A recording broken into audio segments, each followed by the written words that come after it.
श्री भागवत भगवान की है आरती, पापियों को पाप से है तारती।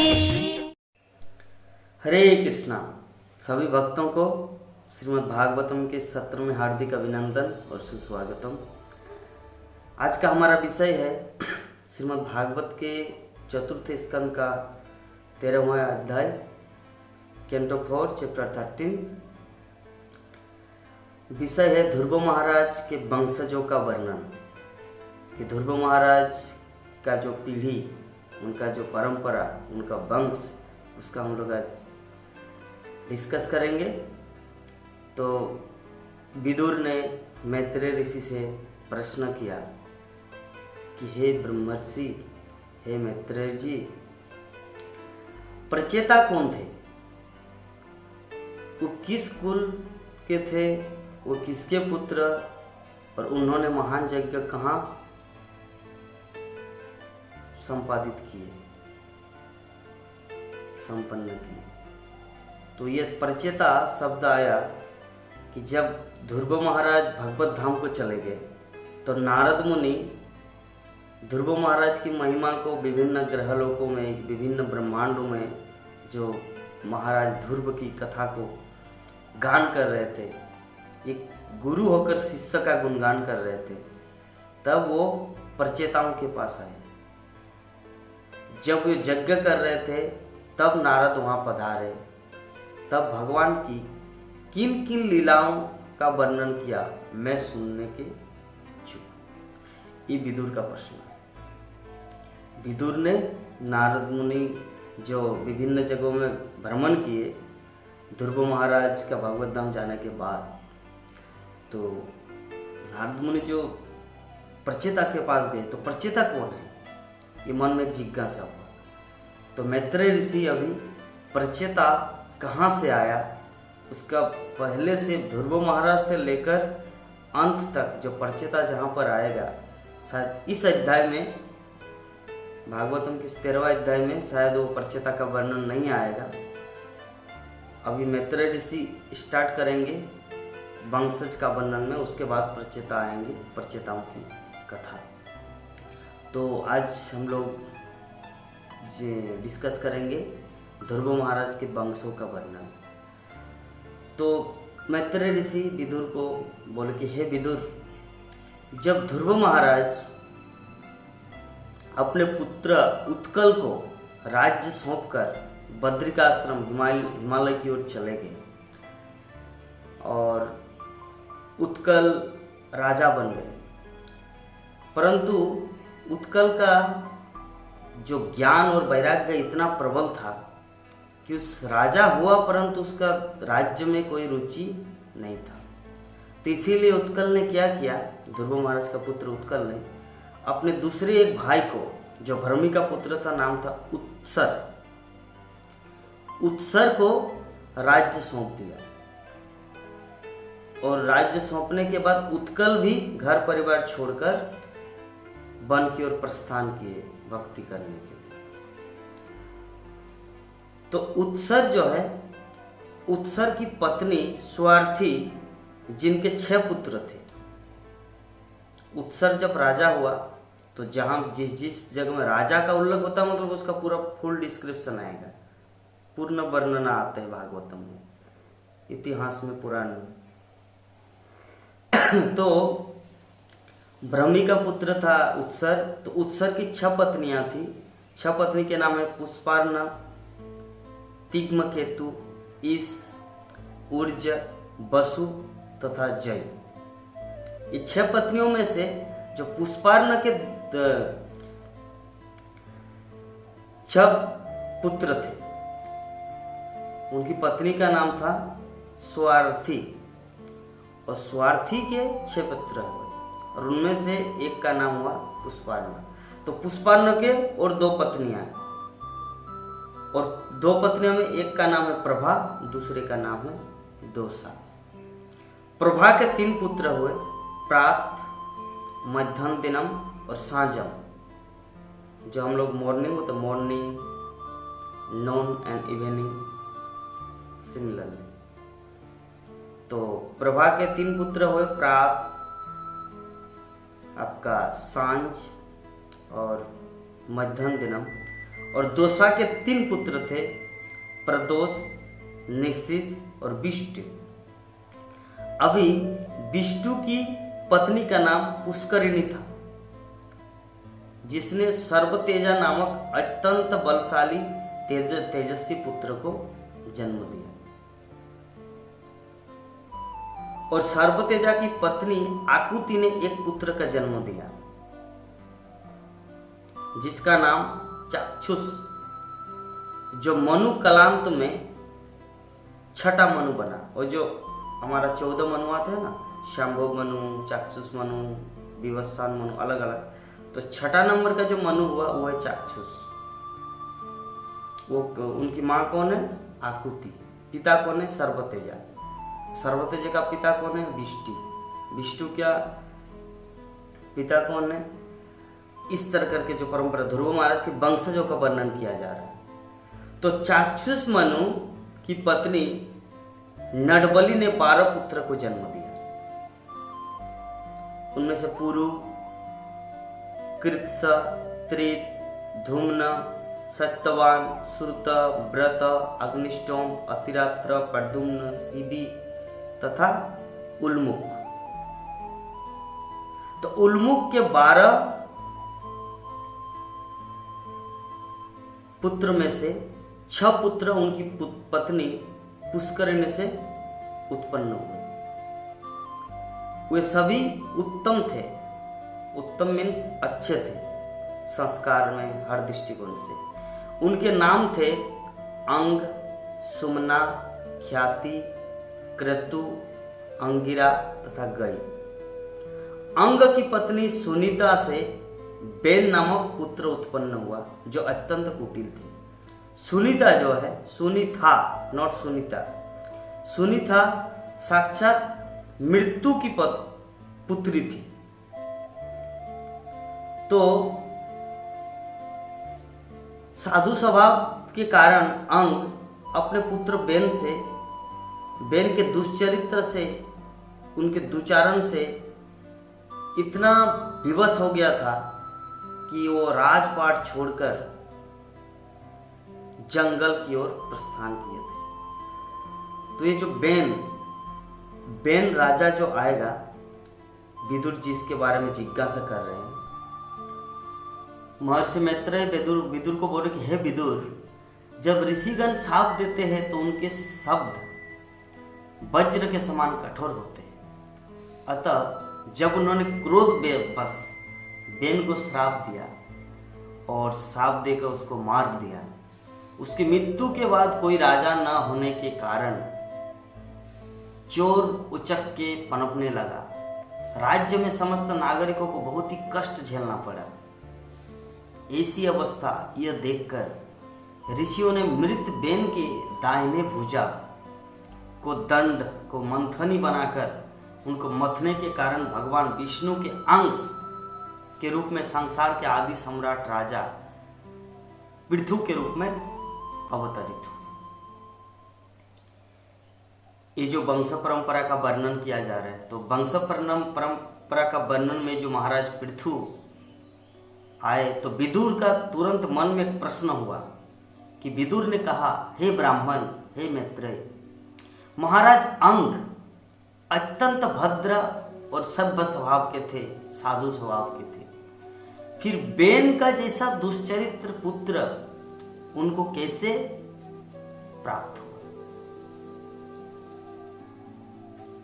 तो मैत्रेय ऋषि ने कहा, हे विदुर, एक बार राजा अंग अश्वमेध यज्ञ किया था, किंतु उस अश्वमेध यज्ञ के दौरान पुरोहितों ने, सदस्यों ने कितना सुंदर ढंग से अश्वमेध यज्ञ किया, लेकिन एक भी देवता 33 करोड़ देवी देवताओं में वो यज्ञ का भाग लेने के लिए वहां पर नहीं आए।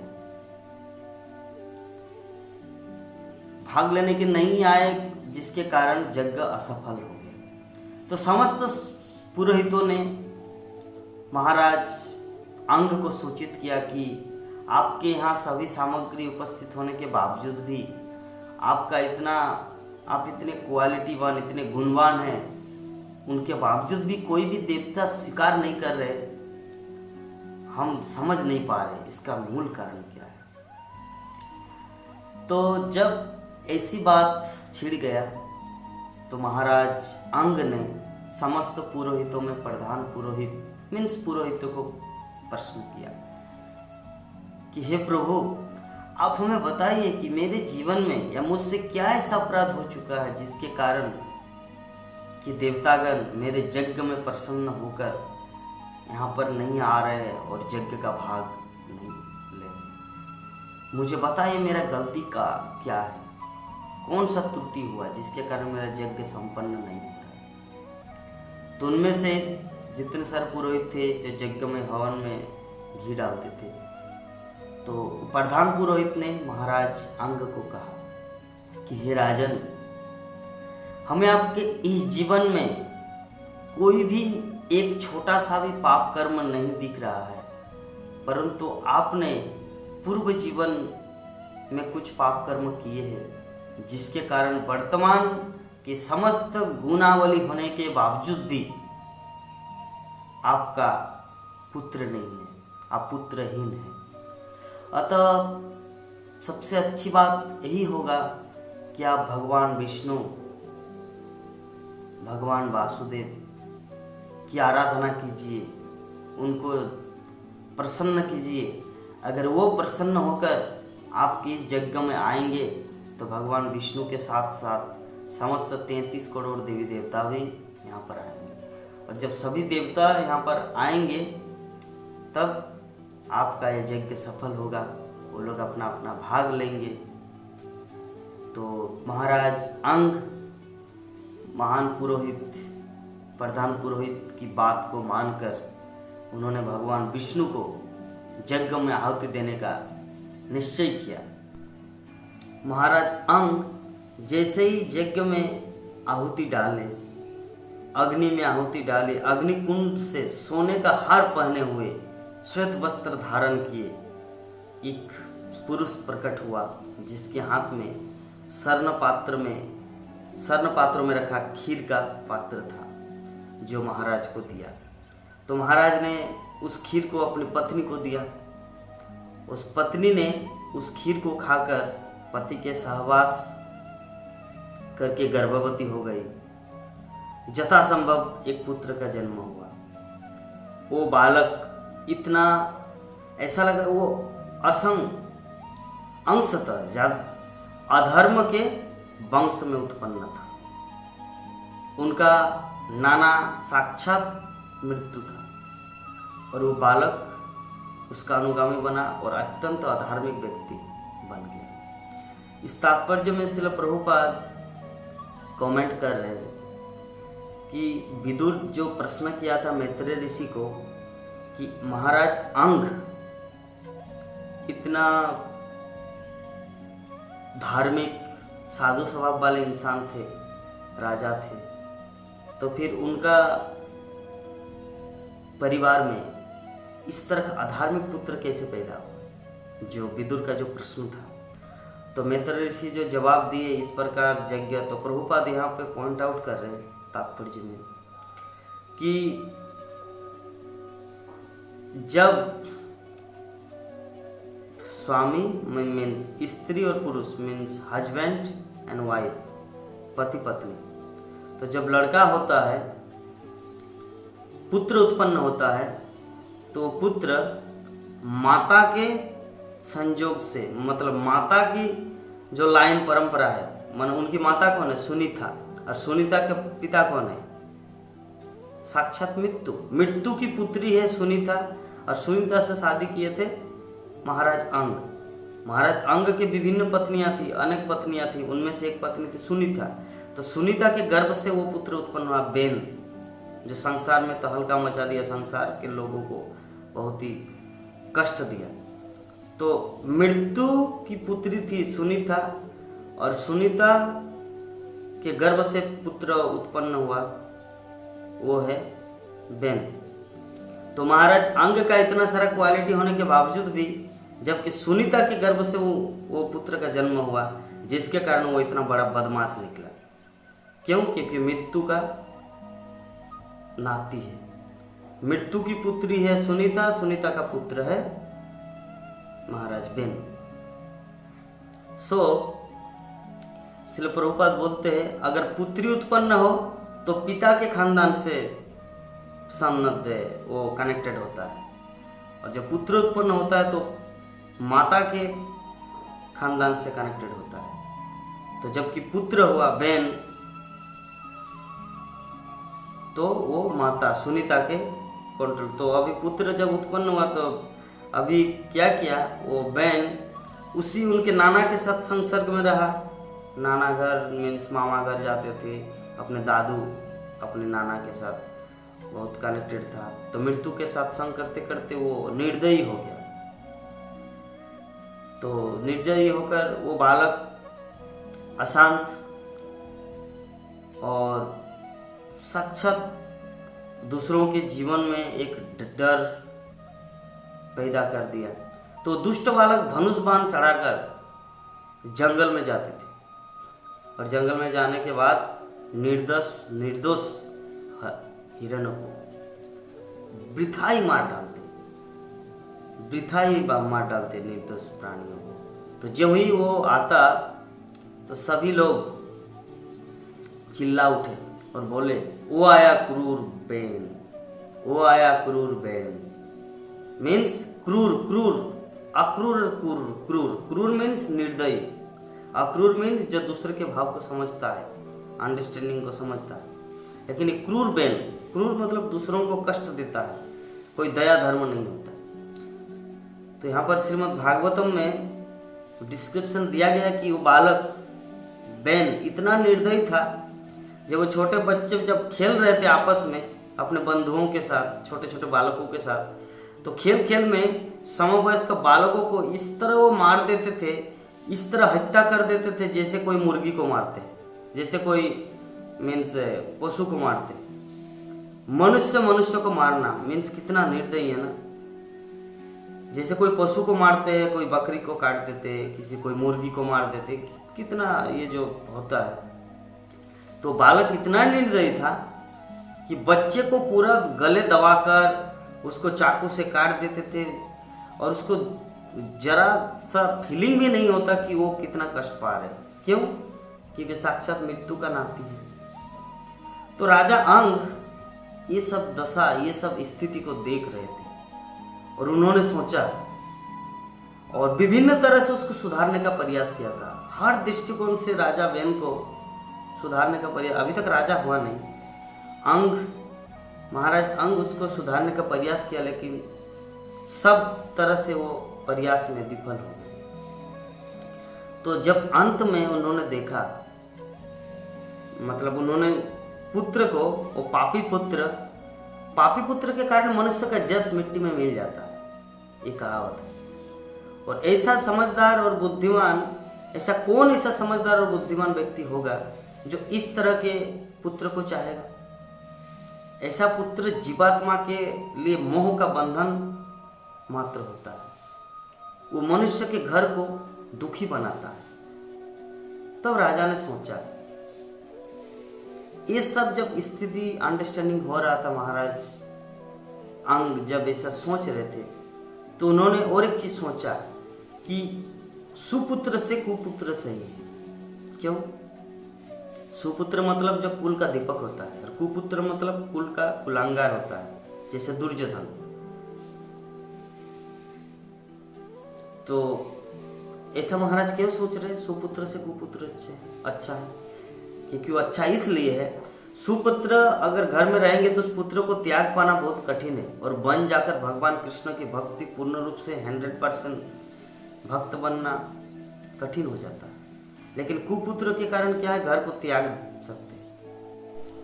त्याग सकते हैं और सुंदर ढंग से वन में जाकर भगवान की भक्ति कर सकते हैं, जो संभव नहीं है सुपुत्र होने से। क्योंकि सुपुत्र बंधन का कारण होता है, क्योंकि उनका इतना सुंदर क्वालिटी, इतना सुंदर गुण, ये सब के कारण वो परिवार जीवन त्याग नहीं सकता।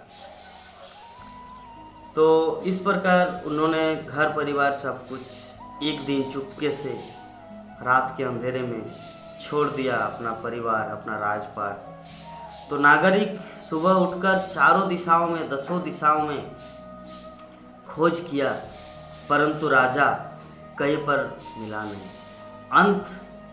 अंततः वो सब ऋषियों के पास आए, ऋषियों का आश्रय लिया और ऋषियों को सब कुछ बताया कि हे ऋषिवर, हे मुनिवर, हम लोग महान राजा अंग को चारों तरफ ढूंढा लेकिन मिला नहीं, अतः एकमात्र आप ही आश्रय है, आप ही कुछ कीजिए।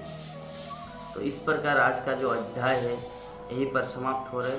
अगले दिन इसका डिस्कस होगा कि कैसे महाराज पृथु का जन्म हुआ और कैसे बेन की मृत्यु के बाद, ये सब का वर्णन आएगा दूसरे चैप्टर में। तो कल तक के लिए आप हमें आज्ञा दीजिए जाने का। आप लोग सुंदर ढंग से इतना तल्लीनता के साथ श्रीमद् भागवत की कथा को श्रवण कर रहे हैं, इसलिए आप सबको बहुत बहुत धन्यवाद। और हम आशा करते हैं आप लोग श्रीमद् भागवत की कथा को इस प्रकार श्रवण करके अपने जीवन को धन्य कीजिए। हरे कृष्ण। इस वीडियो को लाइक करें, हमारे चैनल को सब्सक्राइब कर बेल आइकन जरूर प्रेस करें हमारी न्यू वीडियो सबसे पहले।